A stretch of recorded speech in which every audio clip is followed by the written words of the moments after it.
Quiconque se soucie vraiment du salut de son âme a le devoir, vis-à-vis de sa propre conscience, de demander à Dieu de lui montrer laquelle est réellement son Église. Car, de même que la divinité du petit enfant pauvre, emmailloté dans la crèche, n'était pas évidente pour l'œil humain, celle de l'Église ne l'est pas davantage. Christos anesti et necron, thanaton patisas. Histoire des vrais chrétiens orthodoxes de Grèce. Cette présentation se veut un survol de l'histoire des vrais chrétiens orthodoxes, ou VCO, de Grèce. Elle s'adresse aux chrétiens francophones en recherche de l'Église orthodoxe canonique. La définition de l'adjectif canonique étant conforme au canon des 7 conciles œcuméniques qui ont eu lieu entre 325 et 787. Suivant cette définition, nous rejetons le modernisme d'une manière générale et tout spécifiquement, nous rejetons l'œcuménisme, une hérésie qui englobe toutes les hérésies. La question sous-jacente à laquelle nous souhaitons répondre est qui est véritablement orthodoxe parmi les synodes se déclarant comme VCO. Nous allons reprendre l'histoire point par point, de l'introduction du calendrier papiste dans l'usage ecclésiastique des juridictions orthodoxes jusqu'aux schismes les plus récents dans les années 2000. À la fin de cette présentation, vous y verrez donc plus clair parmi les synodes grecs et surtout où se trouve l'Église orthodoxe canonique. Sans plus attendre, rentrons dans le vif du sujet. L'introduction du calendrier moderniste papal. C'était en 1924. À cette époque, Chrysostome Papadopoulos était archevêque d'Athènes. C'est exactement 13 jours avant la fête de l'Annonciation que fut créé le schisme entre les néocalendaristes et les VCO. Le synode des évêques grecs avait adopté à ce moment-là le calendrier papal, grégorien, et donc déplacé la fête de l'Annonciation 13 jours en avance. Immédiatement, un grand nombre de fidèles et de membres du clergé ont pris leur distance avec ces novateurs. 3 millions de Grecs ont refusé le changement de calendrier. Cela représentait la moitié de la population du pays en 1924. Le même jour, des églises se sont effondrées. Le premier synode VCO, vrai chrétien orthodoxe. Entre 1924 et 1935, il n'y a pas eu tout de suite des évêques qui ont rejoint les VCO, le mouvement de résistance contre le modernisme dans la sphère ecclésiastique. Ce mouvement était représenté seulement par de simples fidèles, ainsi que par des prêtres vivant dans le monde et des moines et des moniales. En mai 1935, 3 évêques, ordonnés avant l'introduction du nouveau calendrier, donc avant 1924, ont rejoint le mouvement VCO et ont donc formé un synode en sacrant d'autres évêques. Voici le nom de ces 3 premiers évêques. Chrysostome, évêque de Florina, que vous voyez en photo en haut à droite de la diapositive. Retenez son nom car il sera responsable du schisme 2 ans plus tard, que nous allons expliquer dans quelques minutes. Ensuite, Germain de Dimitrias et Chrysostome, évêque de Zakynthos. Et voici le nom des 4 évêques VCO ordonnés par ces 3 premiers, toujours en 1935. Monseigneur Germain de Cyclade, Monseigneur Christophore de Mégaride, Monseigneur Polycarpe de Diavilia, Monseigneur Matthieu de Wrestène, que vous voyez en photo en bas à droite de la diapositive. Là encore, retenez son nom car c'est lui qui, 2 ans plus tard, conservera l'orthodoxie lors du schisme florinien. Tout de suite après ces ordinations, le gouvernement grec a organisé une persécution massive contre la hiérarchie des VCO et ces évêques furent exilés et enfermés. Le schisme florinien.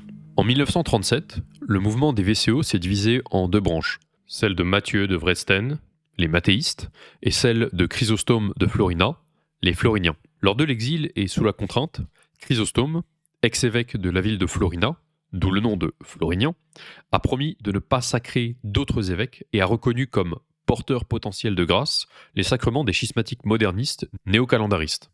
C'est en 1937 que Chrysostome de Florina a changé sa position dogmatique par complaisance et compromission avec la force étatique. Chrysostome a donc renié la confession de foi de 1935 et il n'a par ailleurs jamais ordonné de nouveaux évêques. Les évêques Matthieu de Wrestène et Germain de Dimitrias, de leur côté, gardent la confession de foi de 1935 et considèrent les néocalendaristes comme schismatiques et leurs sacrements comme dépourvus de grâce. En 1950, les floriniens ont d'ailleurs reconnu dans une encyclique leur erreur de 1937, mais ne se sont pas réunis aux mathéistes. Chrysostome de Florina n'ayant pas ordonné d'évêque de son vivant, après sa mort, ses partisans se sont dirigés vers les Russes hors frontières, que nous abrégerons en RHF. La hiérarchie existante des Floriniens provient donc des ordinations faites par les Russes hors frontières. Ces ordinations ont été faites en 1960 par deux évêques RHF qui, au moment de l'ordination, n'ont pas reçu d'approbation par l'ensemble des évêques RHF. Les conditions de ces ordinations par les Russes hors frontières sont par ailleurs très floues. Les Floriniens ont ensuite créé des schismes et des juridictions entre eux, et parfois se sont de nouveau réunis. La nécessité des ordinations épiscopales. Rester seul, sans avoir d'autres évêques qui partagent la même confession de foi, et à un âge avancé, en 1948, l'évêque Matthieu, à la demande de son clergé et de son peuple, décida d'ordonner seul un évêque. Trois autres évêques furent alors ordonnés, formant ainsi le Saint-Synode de l'Église des vrais chrétiens orthodoxes de Grèce, dont l'évêque Matthieu fut élu président et élevé au rang d'archevêque d'Athènes en 1949. C'est précisément la consécration de l'évêque uniquement par Monseigneur Matthieu qui suscite le plus de critiques de la part des opposants aux mathéistes. Il souligne tout d'abord la violation du premier canon apostolique selon lequel 2 ou 3 évêques ordonnent un évêque. Toutefois, il ressort déjà du texte que ce canon n'est pas inconditionnel. Le non-respect de ce principe ne signifie pas nécessairement que l'ordination d'un évêque par un seul évêque est dépourvue de grâce. L'histoire de l'Église connaît d'ailleurs de nombreux exemples de telles ordinations. Saint Jean Chrysostome ordonna par exemple seul des évêques en exil, n'ayant pas d'autre possibilité. Ce canon est donc prévu pour des situations et des conditions ordinaires et normales, et lorsque ce n'est pas possible, ce n'est pas possible. En général, le terme d'ordination unipersonnelle n'est pas tout à fait correct en ce qui concerne l'ordination d'un évêque. Toute ordination implique nécessairement le peuple, ainsi que le clergé, s'il y en a un. Tout le monde conviendra que la plénitude hiérarchique de l'Église est présente, là où le principe évêque, clergé, peuple est respecté. L'élection d'un évêque n'est pas le fait des seuls évêques, mais implique toujours la participation du peuple, car un évêque sans le peuple n'est rien. C'est le peuple et le clergé qui ont participé avec l'évêque Matthieu à l'élection du premier évêque en 1948. C'est-à-dire que toutes les conditions nécessaires à la légitimité de l'élection étaient remplies. L'élection a donc été faite par l'Église, évêque, clergé, peuple.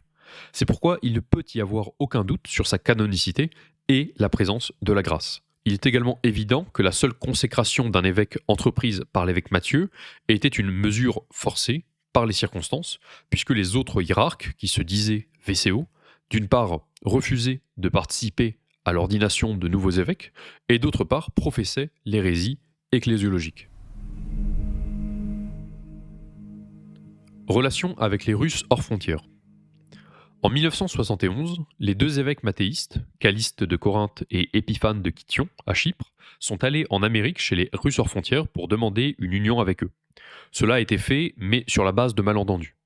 En 1976, les mathéistes se sont donc séparés des Russes hors frontières après avoir appris la kakodoxie, c'est-à-dire la non-orthodoxie ou l'hétérodoxie du synode russe hors frontières. À ce moment-là, Caliste de Corinthe s'est séparé des mathéistes et a rejoint les Floriniens. Depuis 1992, les Russes hors frontières sont en communion ecclésiastique avec une fraction des Floriniens qui s'appelle les Cyprianites, en référence à Cyprien Kotsoumpas, considéré par eux comme l'évêque d'Oropos. Actuellement, une dizaine de juridictions ecclésiastiques se réclament comme floriniens. Le schisme des 5 métropolites. Au début des années 1990, une dispute sur la vénération des icônes a éclaté au sein du synode. 5 métropolites, Grégoire de Messénie, Chrysostome de Thessalonique, Matthieu d'Attique, Théodose de Phthiotide et Tite de Cosanie, n'ont pas reconnu la décision selon laquelle les icônes de la Trinité du Nouveau Testament et de la résurrection du Christ, sous influence occidentale, n'avaient pas de base canonique. Le synode décida de régler la question et, dans un premier temps, au nom de la paix et de l'amour, il déclara la vénération de toutes les icônes, quelle que soit la manière, l'école et l'influence.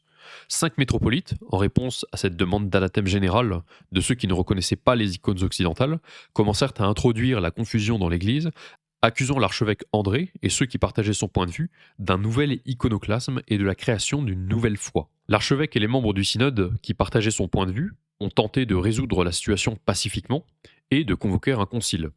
Mais les 5 métropolites s'y opposaient constamment. Souvent, l'un d'entre eux quittait la réunion et il n'assistait pas non plus aux réunions sans en expliquer les raisons à l'archevêque André.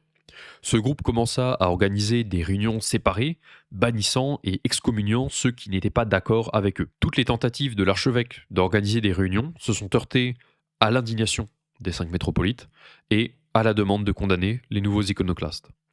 En conséquence, les cinq se séparèrent définitivement, anathématisèrent l'archevêque André et son synode, et créèrent leur propre synode, qui se divisa ensuite en plusieurs parties.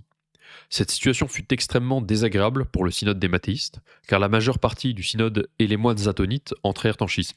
Certains pensent que le conflit sur l'iconoclasme n'était qu'une des raisons du schisme, la vraie raison étant le désir d'avoir le pouvoir personnel et la primauté unique au sein du synode. Le schisme des 5 métropolites est le premier schisme dans l'église des VCO de tradition mathéiste. Le schisme par Kyrikos. Après la retraite de l'archevêque André en 2003, un nouveau schisme a commencé à émerger parmi les mathéistes. Il convient de rappeler que l'évêque André Anestis a commencé à assumer la fonction d'archevêque en 1967 et qu'en 2003, son état de santé ne lui permettait plus d'assumer la responsabilité d'archevêque.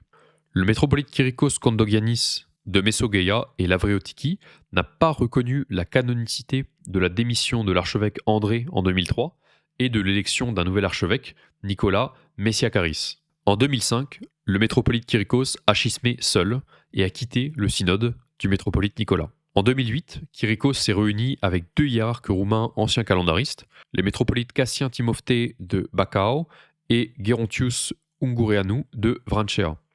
Il s'agit de reconnaissance mutuelle. Kyrikos a reconnu que Cassien et Gerontius font partie de la vraie Église, et Cassien et Gerontius ont reconnu la même chose à propos de Kyrikos. Mais d'où vient cette hiérarchie de la véritable Église orthodoxe de Roumanie ? Les métropolites Cassien et Gerontius se réclament d'avoir une succession apostolique uniquement par Victor Léou, un prêtre roumain nouveau calendariste ordonné évêque après la Seconde Guerre mondiale en Autriche. L'ordination aurait été effectuée par des évêques russes hors frontières, mais dans les archives des Russes hors frontières, il n'existe aucun document qui le confirme. Les hiérarques des églises mentionnées ont formé le Conseil des vraies églises orthodoxes sous la présidence du métropolite Kyrikos Kondogiannis. Pour résumer cette histoire en une frise, nous pouvons commencer de l'année 1850, à l'époque où il n'y avait aucun doute sur la canonicité de l'Église de Grèce. C'est le moment où elle est reconnue comme autocéphale par le patriarcat de Constantinople. C'est à partir donc de 1924 que viennent se poser les questions VCO, avec l'introduction du calendrier moderniste papal, qui rend schismatique l'Église officielle de Grèce. C'est en 1935 que 3 évêques vont rejoindre les VCO, et vont ensuite ordonner 4 autres évêques. Parmi ces 3 premiers évêques figurait Chrysostome de Florina, et parmi les 4 évêques ordonnés figurait Saint Matthieu de Wrestein. C'est 2 ans plus tard, en 1937, que Chrysostome de Florina va schismer de l'Église, des VCO, sous la pression des autorités grecques, en reniant la confession de foi qu'il a prononcée 2 ans plus tôt, en 1935. Ainsi, en 1948, nous nous retrouvons dans une situation où le seul évêque véritablement orthodoxe est Monseigneur Matthieu de Wrestein, qui, à la demande du peuple et du clergé, va ordonner un premier évêque, avec qui il ordonnera d'autres évêques. Il n'y a donc à partir de 1948 qu'un seul synode véritablement orthodoxe en Grèce, qui est le synode de Monseigneur Matthieu. Entre 1971 et 1976, il y aura quelques relations, puis une rupture avec les Russes hors frontières. Et c'est en 1995 qu'apparaîtra le premier schisme parmi le synode des VCO mathéistes de Grèce. C'est le schisme des 5 métropolites. La cause de ce schisme étant le différend sur la typologie des icônes à vénérer. Puis en 2005, c'est le métropolite Kyrikos qui va schismer pour se réunir avec 2 soi-disant évêques roumains, avec une succession apostolique douteuse. Conclusion : rejoindre l'Église canonique. Aujourd'hui, le seul synode véritablement orthodoxe est le synode mathéiste de Monseigneur Stéphane d'Athènes. Notre synode comporte actuellement 7 évêques en Grèce, 3 à Chypre, 1 en Russie, et des prêtres et des fidèles dans différents pays du monde. La succession apostolique de nos évêques est certaine et indiscutable. Notre mission francophone est menée par l'archimandrite Cassien en Europe de l'Ouest et en Afrique. Vous trouverez dans la description de la vidéo les contacts par région géographique. Vous pouvez écrire un commentaire avec vos questions et nous traiterons plus en détail certains thèmes dans l'avenir. Donc abonnez-vous à la chaîne pour ne pas manquer ces futures publications. En Christ.